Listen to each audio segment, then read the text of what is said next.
Cosatu has accused the government of wanting to impose a 4-year wage bill and says this is going to demoralize employees.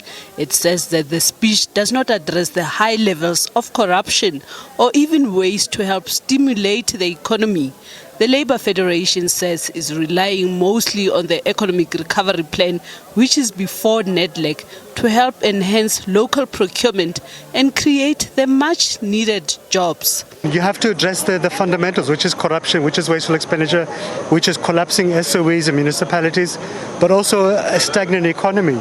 You need to stimulate the economy to grow so that companies can remain open, they can pay their taxes, so workers can remain employed and pay their taxes.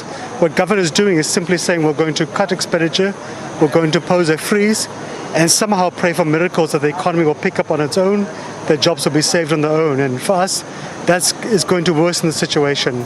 Business has welcomed the reduction of the corporate tax rate and says this will help encourage growth and investment. But it has raised concerns on whether government departments will utilize the funds allocated properly without engaging in corruption. We welcome the corporate tax decrease. We think that that will help encourage some growth and some investment, both local and global, and we think that is useful. I think the aggressive path toward getting us into a surplus situation by 24-25 needs to be welcomed.